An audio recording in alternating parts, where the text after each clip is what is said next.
Hi, my name is Amy. Thank you very much for watching, and let's make some bad financial decisions together.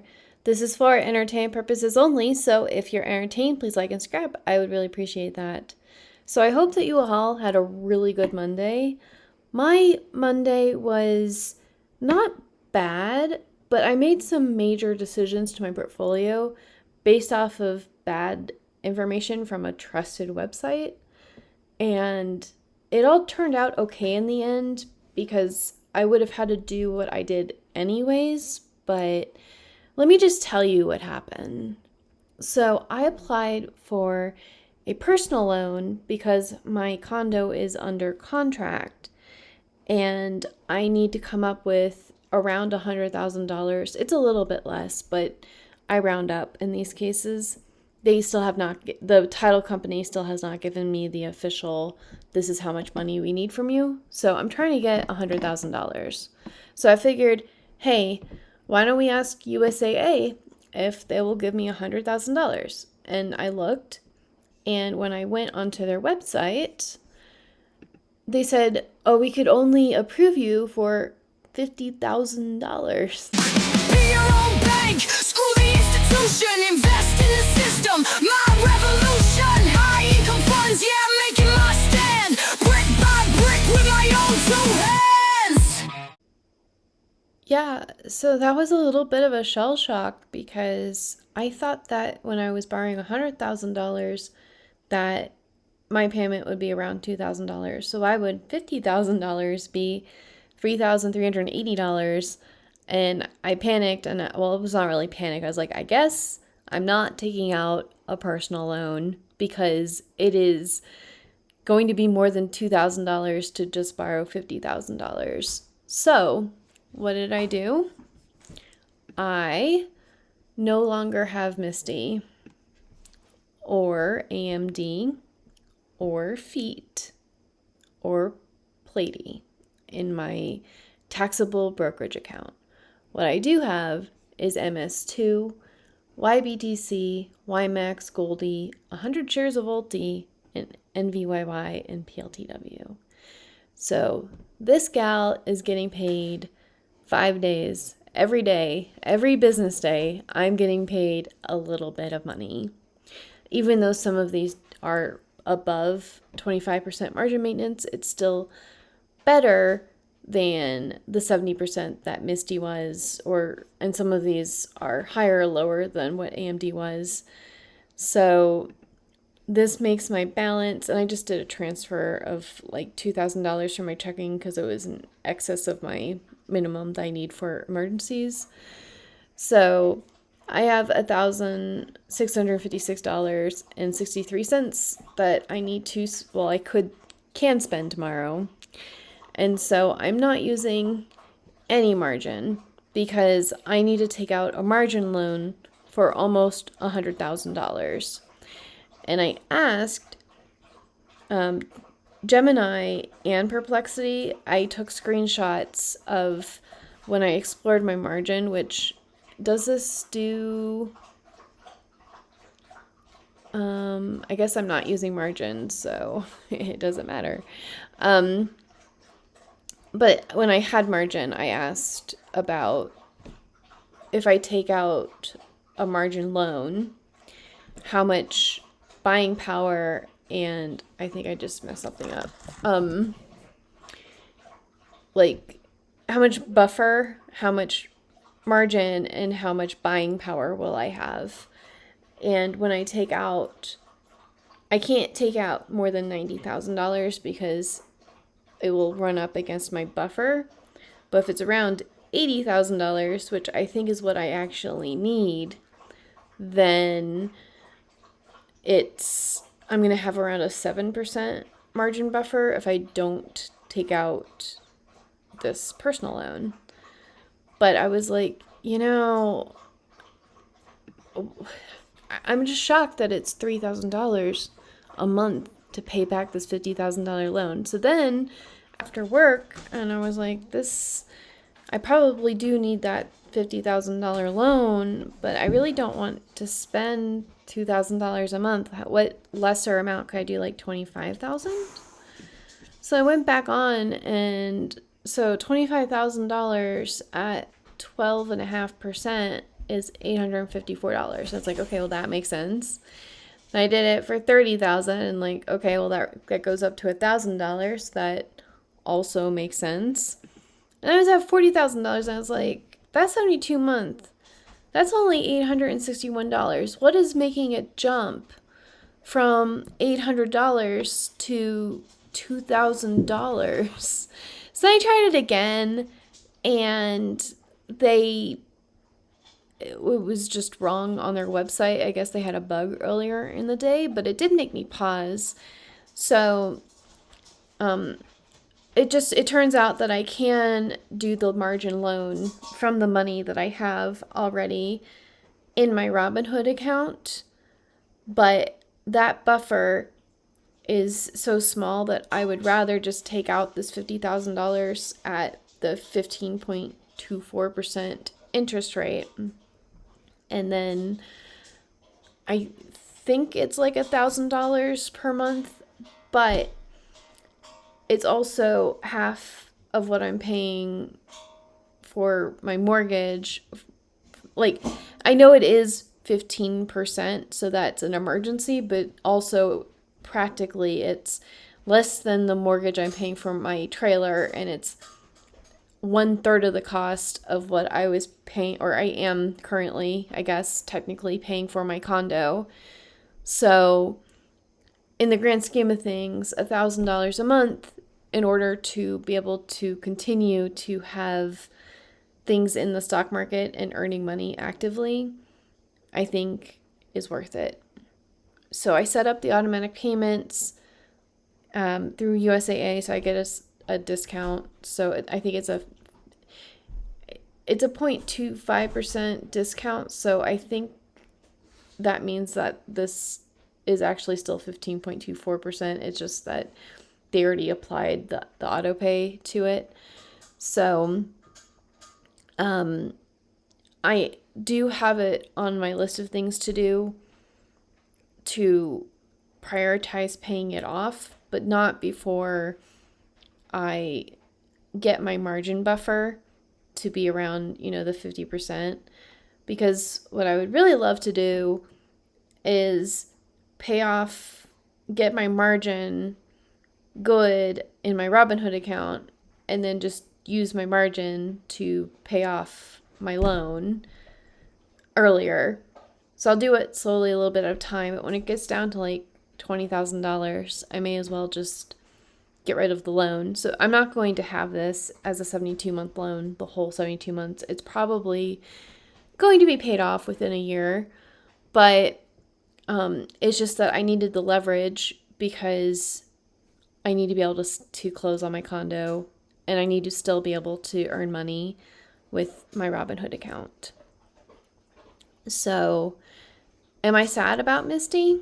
I would be more sad about losing Misty in my taxable account if I didn't have Misty in so much Misty. I have like 1,000 shares so far in my retirement account. So I'm still trying to get to the 9,500 shares of Misty before the next halving in 4 years. So, well, it's not 4 years right now. 4 years from 6 months ago, 3.5 years from now, I would like to have around 10,000 shares of Misty in this account. That way we can prove the experiment of, if you have 10,000 shares of Misty, will you get $10,000 per month through like your initial investment each month. So I think that's going to be an interesting experiment. I will talk to you all more about all of my strategies with this later. This is going to be a very long video anyway, but for my investing, right now, I want to get paid every week, and I want to get paid every day of the week, and I would rather be in weeklies that have a 25% margin maintenance, but there's only so many, and all of them that have 25% maintenance are YBTC on Tuesdays, and Wednesdays is everything else. So I'll probably keep my Ulti position really small. It's just that, it's paying an 80-90% distribution. So if I'm going to have a 13%, or sorry, it's more like a 15, almost a 16% APR, I'm going to probably say like 100% of the distributions I get from YMax will go as an extra payment towards paying off that loan. Everything else can get reinvested, and every day that I get paid, I can buy more of the shares that it is that ex-div date. So hopefully it won't get too complicated for me, but I like that I have so much gold still. It's paying me roughly what my expenses will be without my mortgage. And so everything else is just paying down margin, expanding my shares that I own so that I can increase my buffer, and then just trying to get to my $12,000 goal, because that's roughly 3 times the amount that I need to live off of every month. And when basically when you're financially independent, you're more dependent on these distributions. So it's better to have a bigger buffer than not having that buffer at all. So my personal finances are going to be really messed up, but I signed the release of the only contingency, which was the inspection. So I'm pretty sure the sale has to go through at this point, unless they want to get sued. And I would definitely sue them, because this is my 5th time doing this, and I am so over buyer shenanigans. So I think the only thing I'd have to look back and see if there actually is another contingency for the buyer not the buyer, but the current tenant moving out and leaving the property in a good habitable state. But I don't think they did a contingency, so I think we're good to go.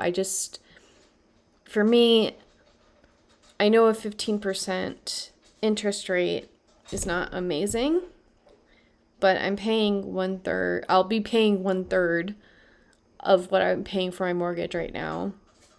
And this loan, the worst thing that's going to happen if I lose my job and I can't afford it anymore, I file for bankruptcy and it goes away. And it does create a little bit of do I pay off my credit cards first, or this thing that's already 15% right now? But those credit cards are going to wind up being 30% interest if I don't pay them off and I forget and I miss their 0% APR. So, period. So I'm not paying extra on my credit cards this month, because everything needs to go towards paying off my condo. But next month, I should have an extra $2,000 or $3,000 to throw at my credit cards until every single month going forward, until they're done. And then some extra also to my personal loan at the same time. And then the 0% APR will just have 0% interest. My personal loan will be going down more next year, and eventually my margin in my investing account will be able to absorb that. And so it'll go from a 15% margin to a 5% margin, which I'm totally okay with. So at some point, we have to stop thinking about it as bad debt and just think about it as leverage. This will make it so that I have a bigger buffer So hopefully I won't get margin called because the places I would get more money that are not a personal loan are even more stupid than this option that I chose. So, anyways, I guess, how was your Monday? What did you buy today? And this reminds me that today on Financial Philharmonics, we have Shifting Sands. It's a 1970s funk jazz groove where I'm complaining about my personal finances right now and wondering if the dust is ever going to settle down and I'll be not drama ridden in my personal finances. And I was also starting work on that new hackathon project, which is the it's a fintech game where you build your portfolio and then you get into the scenario and it does a future timeline, and as you go through the timeline that's animated, it'll tell you like certain news, and you'll be able to see, is it like a good day or a bad day in the market, and the avatar will react to the news. And so I think this will help people really visualize and really think about the risks that they're taking on with the portfolio that they choose, because without having specific scenarios to test against, it's kind of in a vacuum where you're judging your risk tolerance. So hopefully this is fun for everybody that tries it out. And this was just a proof of concept to see if we can get an avatar with animated emotions with just pure CSS. So, CSS and then JavaScript. So I'm going to be talking with the person I'm working with, and hopefully we'll have something up soon and be able to try it out with everybody. Anyways, I really want to know what you did on Monday, and I'll talk to you later. Bye.